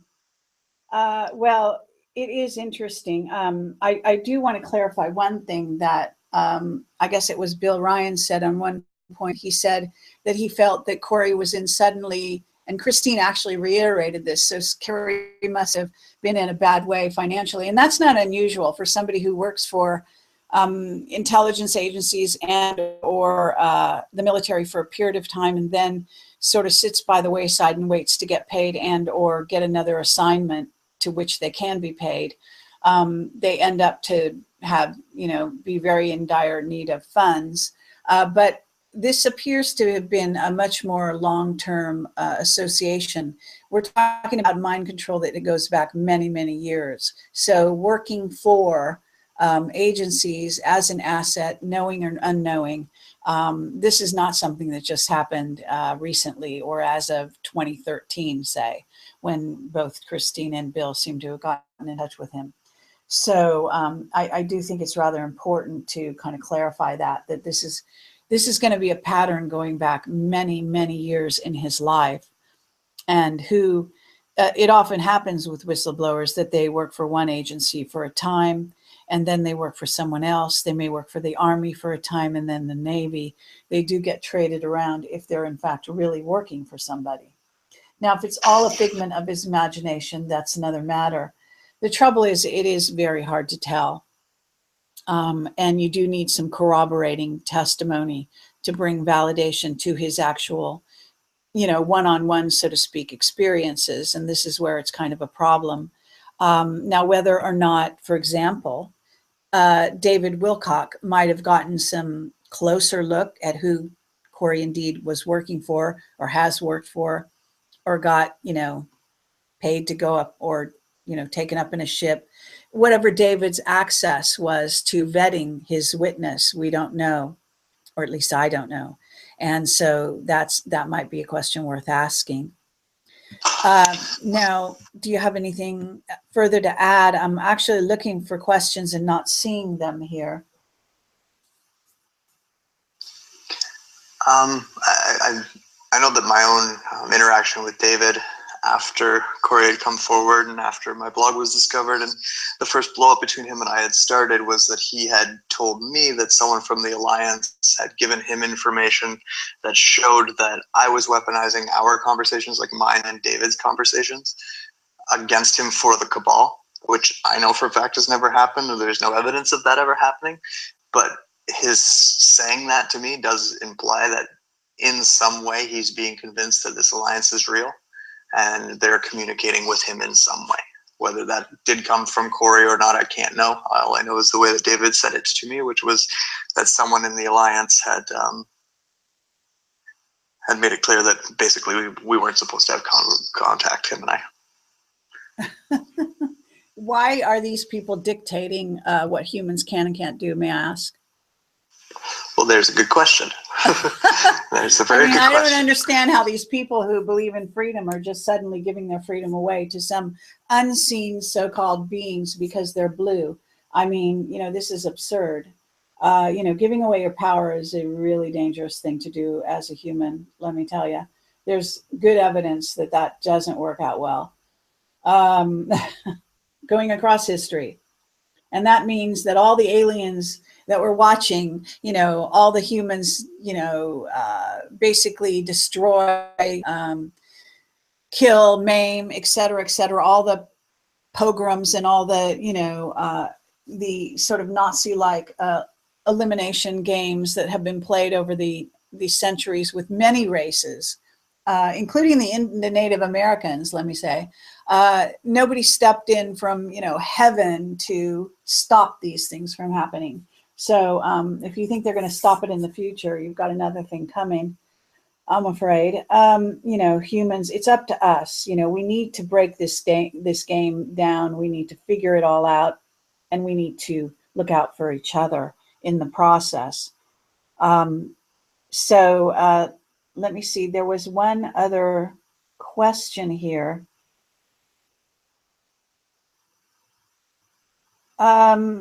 Something about, is Corey's data on inner Earth false also? You can't make blanket statements about any of his data. He's got some very good stuff on artificial intelligence, and again, where did he get his data? You might want to ask that question. Did he gather it on the internet? Did he gather it from, did he psychically tap into the universal mind? It's perfectly possible to get it that way. There's so many different ways. The inner Earth, there's lots of evidence, lots and lots of books about beings being met in inner Earth.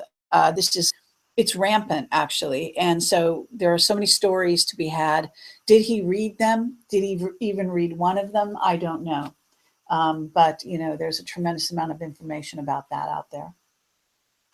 Or even if, let's say what he's saying is true, let's look at it as it's a very big planet, and if the Earth is as hollow as the claim is made, then there's probably a lot of different groups meeting down there, a lot of different groups existing down there, which means he met a group of them, not necessarily all of them. So that's another thing to be kept in mind. I think you and I spoke on this in the last talk we had together about like the generalization of groups and ET types, and the idea that I met beings from Hollow Earth, and therefore all the Hollow Earth beings are the same. That would be an unfair assumption. Right. It is interesting, sort of this. There is this split that goes on. Somebody's saying, David's a very good researcher, and indeed he is. One thing that I have noticed in the sector, a very big emphasis on what are, in essence, we kind of call them, New Agers, and those are people who, prefer to turn a blind eye to what is in essence real conspiracies that are going on around them, because they want to have a happy life and they want to feel good.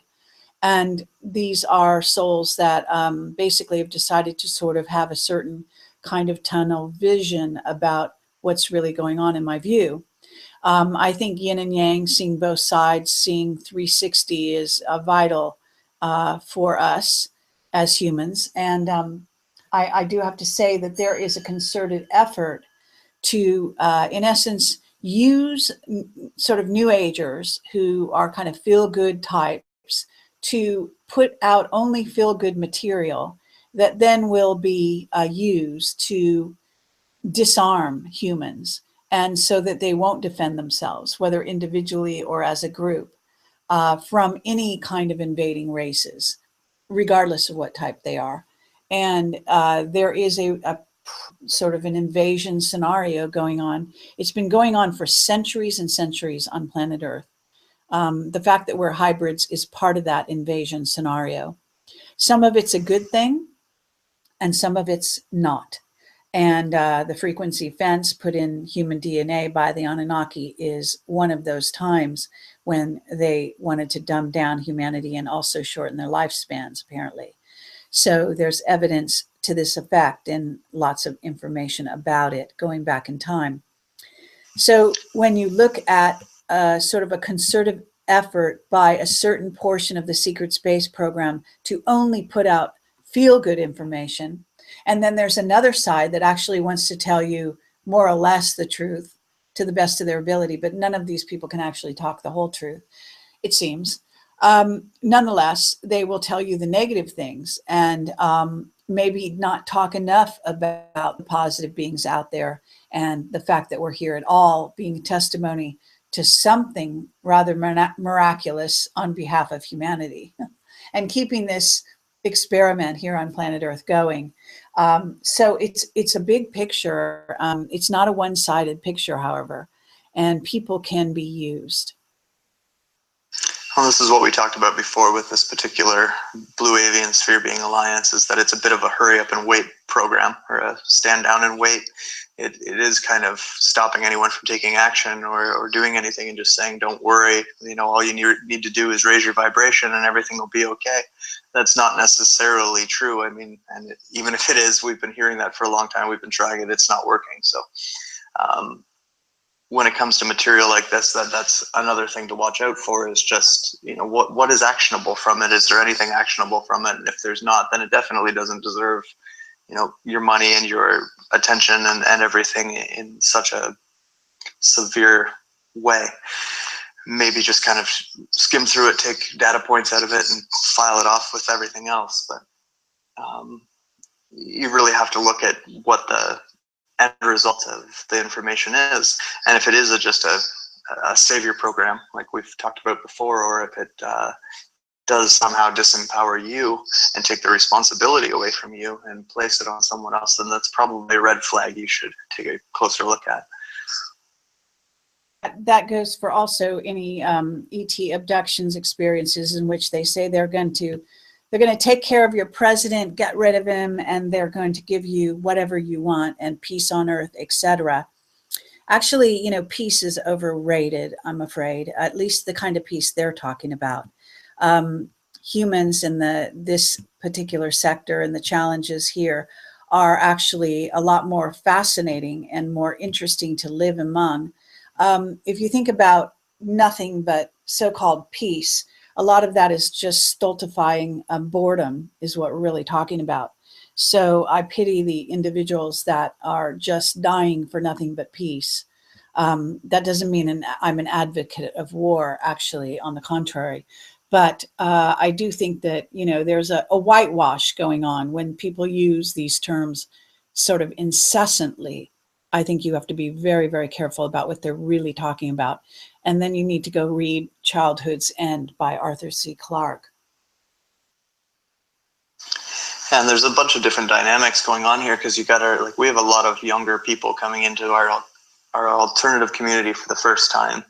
And if the first thing that they see is, you know, this really big, grandiose story, and they haven't had time to check it or do any of the research involved to see where it came from, then it can be a little overwhelming, and it's very easy for someone to look at that as the savior and as, you know, I don't need to do anything because this is happening.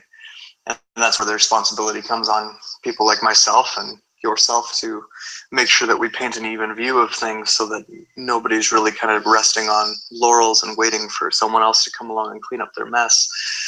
And, you know, different people I know are trying to approach that in different ways.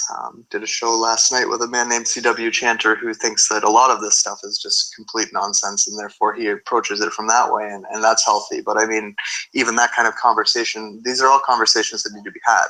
You know, we need to talk to each other when we disagree.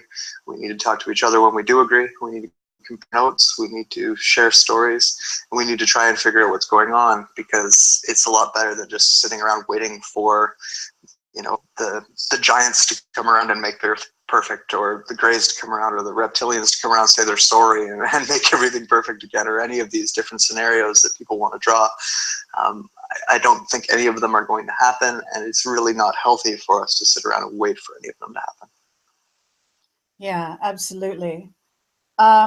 So I'm not sure there is more to say at this moment. I don't see any really pressing questions coming up in the chat at the moment. Something just went by me. Someone wants to know, do you still think the reptilians have left the Earth? Have you ever thought that? What I had said, the statement that I had made, is that the Draco Empire had left the Earth, and that doesn't mean that all Draco have left the Earth. That just means that if you look at a corporation as, you know, the main portion of it has put their attention elsewhere, that doesn't mean that there's not still Draco bouncing around and that they wouldn't come back, or any of the above. It just means that Earth is no longer a central focus for the bulk of the Empire any longer. So that's okay. what I meant. And where you get your information, you know, it's understandable that you may think that. Whether it's actually true, I don't know. But I would say that it is interesting to me where you get your information from. Do you want to say? You don't well, in that case, in that, like I've had an interaction with Draco for most of my life. I'm pretty used to them, as well as what I've called the parents for a title's sake, contact with them. So that's my understanding of things. Obviously, I could have been lied to. My own kind of ability to see things also dictates that that is the case. But once again, that doesn't really mean anything other than that particular empire that had been focused on Earth for so long has kind of given that up to the, you know, what people are calling the secret space program / Illuminati people, like the actual people hybrids that they've left behind, or brought up, and are now leaving behind to run things for them. So in a way, it's not much different, other than I think it's a little bit easier on us, or it gives us a little bit more of an opportunity to see it and overthrow it. I don't know if that's the right word. Get out from underneath it. Okay, well, I think there's an important distinction to be made between Draco and reptilians that a lot of people don't make. Absolutely. So you know, I'm not going to kind of question it any more than that, other than to say that, you know, everyone has to reach their own conclusions and share, you know, that piece of information from your point of view. And, you know, the investigation continues. There is evidence, certainly, that the reptilians are coming from the Draco galaxy, and that perhaps the Draco are still very involved, but they're involved long distance as opposed to short distance, let's say. So that's also a question. I'll never deny that the whole system is a Draco system, and therefore whatever is being perpetuated beyond that is definitely still their involvement. So it's not like I'm trying to alleviate any type of responsibility.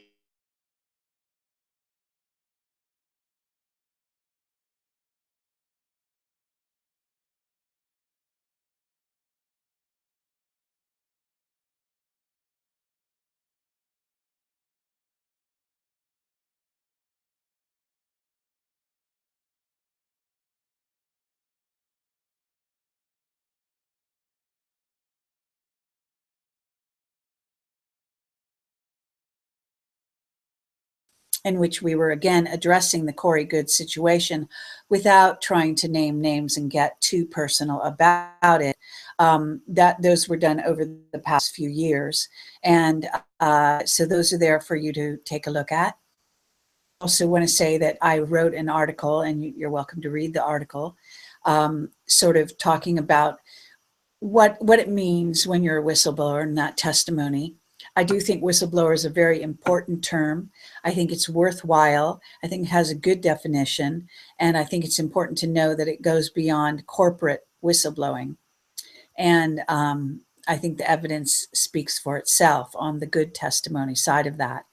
Whether or not Corey Goode is truly a whistleblower in the true sense of the word or not, which seemed to be sort of a question out there. is perhaps for him to say. It's unclear whether or not he indeed has a background in the secret space program or not at this time. Most of it is his subjective point of view, and we don't really have any supporting evidence to say that he himself has been done and seen all the things he's claiming. We know they exist because other people have talked about them. But, this is how it gets in. If I tell you I have been to Mars and I've seen this and that, how do you know I've been to Mars unless somebody else comes forward and says, I've seen you on Mars, so to speak? There's a few other ways you can intuitively, suss this out. You can use reverse speech. If you want to find out if somebody's lying, that's another good way, apparently. And you can also compare and contrast all the information out there and see, start to really educate yourself so that you have a better way of vetting information other than, using your intuition, which is great, or basically being there is another right way. Meeting them in person. We often get a lot of great stuff from people in person that you can't actually get over the medium of the internet and Skype and so on and so forth. So that's an important ingredient too. Thanks as always for watching. Any parting comments, Shane, would you like to say? Not particularly, just love you all. Thanks for listening, and be well. Take care of you for us. All right, you take care, and thanks so much again for being part of the show tonight. Really appreciate it. Really enjoy talking with you. Likewise, and I'm sure we will do it again sometime. Okay, very good. So everyone, I want to say thank you again for watching, and as I say, I'm here to lead a tour of the ancient sites with Maria Wheatley, who is a dowser, and there's an interview on my YouTube channel with her if you want to learn more about her and her abilities. We do have a few tickets left, if I understand it correctly. I have a couple tickets for the Stonehenge portion, the night visit that we are making on the 6th of June, waiting to see what the situation is with those. I think we have a remaining 2 tickets, but they may be taken or maybe not. I don't know. Write to me at Kerry@projectcamelot.tv. Also go on my website under events to the events page, and you can buy day tickets to join us. Of course, if you join us, you also end up supporting Project Camelot and making my work possible. We'll be doing some very interesting filming when we're doing these at these ancient sites, so we may catch some interesting things on film as well. Thanks again for watching, and again, I am actually doing another interview tomorrow. I think it's about the Freedom of Information Act in Britain and some of the problems with it. So that you could stay tuned to my channel to get the information on when that's happening exactly, because I'm still trying to figure out the time. Again for watching, and have a great night. Bye.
striving to move forward to, and this is just the start of it. Obviously, there can be nitpicking on any one aspect of any of it, but I think on the whole that this is giving us all a very good opportunity to start doing that, to start, chatting between each other, sharing what we've come to know on all different topics. And when it comes to situations like this, I mean, the internet has made the world a much smaller place. So the he said, she said games that we were all familiar with in high school kind of tend to blow up in our faces because everything's recorded. Most things are in texts. There's no real room for that type of dynamic in this community anymore. So I think that putting that all together, I agree with you in regards to, say, the testimony of Corey, and there being a lot of things in there that are valid and are useful. And I think what it all boils down to is exactly what you said, that a lot of that stuff has been on Camelot for the last 11, 12 years, right? So it's not a lot of new. I think a lot of people are calling into question the way that it's being packaged and put forward more than the information itself, which I think is why the dialogue is what it is about it. Fair enough. Now, I do want to say that actually there's kind of two parts of the Corey Goode information, which one has to do with what it seems to be his interactions with off-planet beings. And then there was the original information, even more original. And I do want to, I know people have been writing to me in droves, actually, asking me to explain, my role in all of this. And I just listened to the Randy Maugans, I'm not sure how to say his last name. Randy Maugans. Off Planet Radio. His interview with Christine, and she got several things wrong. And so it's very important that I set the record straight, since it has to do with me, right? So I will take this opportunity to do that. And originally, just so people know, Bill, this kind of, I guess to put a history in place, the most recent rendition of this kind of dialogue about what is centered around Corey Goode, but actually should extend to the whole sector and even beyond that, because I don't see such a difference in the mainstream media either when there are major disagreements that go back and forth there. And that's always an interesting dynamic over there. We consider the alternative media to be its own sort of entity, but it's just as guilty of a lot of these sort of transgressions, if you will, lies, innuendo. I'm calling this the Rashomon dynamic for a reason, because we have a lot of people, some of whom are talking about things they know nothing about, some of whom are trying to find out the truth, and some of whom are testifying as to what they know, but they only know their portion. And therefore, sometimes when they speak for others, they are coming at it sort of wrong-ended, and that's dangerous. Being in Camelot, of course, I have some very, I guess you might say, direct exposure to many of the players. So my information is often not secondhand; it's actually firsthand, and that's in a lot of cases to do with a lot of subjects, just by kind of I don't know, because we became I guess you might say a centralization point where with my over 600 video interviews and several years of radio shows, obviously I've sort of done the gamut, and that there are still people that I haven't interviewed, which is always fascinating, and I'm happy to do more. But with that said, I just want to set the stage for people understanding where I come into this and where I actually have nothing to do with it. And then we'll go into sort of your role and where we're going. So just to set the record straight, I was approached by Corey Goode. I did not approach him. I actually hadn't been aware of him at all. And I can't even remember how we got in touch, but at some point, I think I received an email from him, and then I connected him to my Skype. He told me he was someone posting on Avalon, as I found out, he had been posting there since, I believe the year is 2010, if I have my chronology right. So he was on the forum, and he had sort of become part of that group. The forum is large, but it's not that large. And actually, it's what I consider to be quite a clique. In other words, there is within the forum, this doesn't mean everybody, but there's a very select group that are associated with the other founder. Bill Ryan and I started Project Avalon all those years ago, but actually when we split up, we're talking to each other. And I think that that's going on, whether it's on the internet or off the internet, or subliminally, we're in contact with each other through dreams, through astral travel, through just all of our interactions, as we're part of this multiverse. And if you want to look at it this way, we're in it all together. So we might as well talk to each other, and we can do it publicly too. It should be allowed.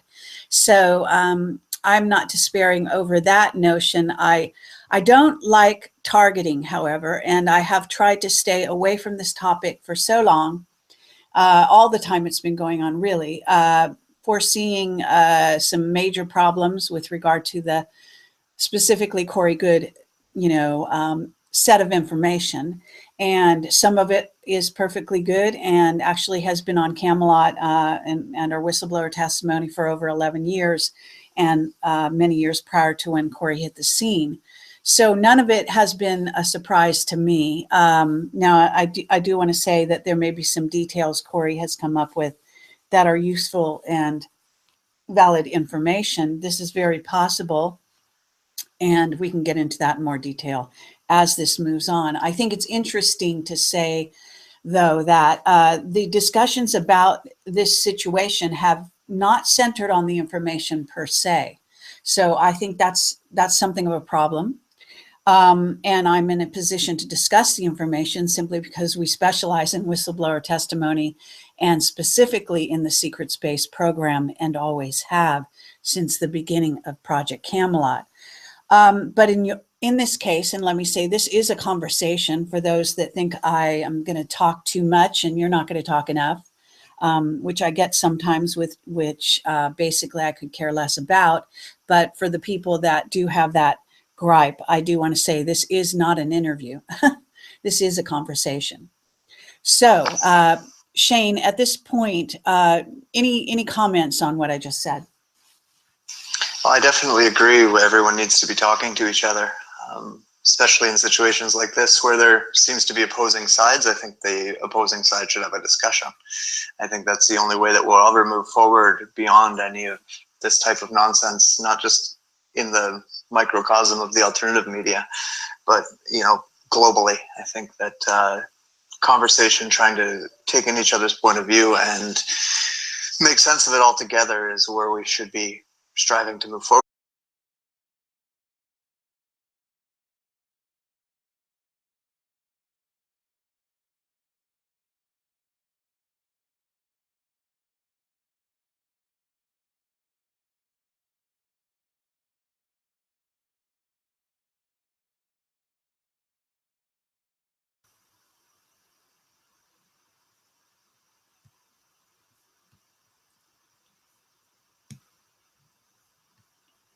Hi, everyone. I'm Kerry Cassidy from Project Camelot, and I am doing my second show in a few hours because of the strange difference in time zones between the US and the UK, where I presently am. I'm about to do a tour of the ancient sites with Maria Wheatley, as many people will know if you have been following my website. So if you're interested in buying tickets to that event, we are selling day tickets at this time.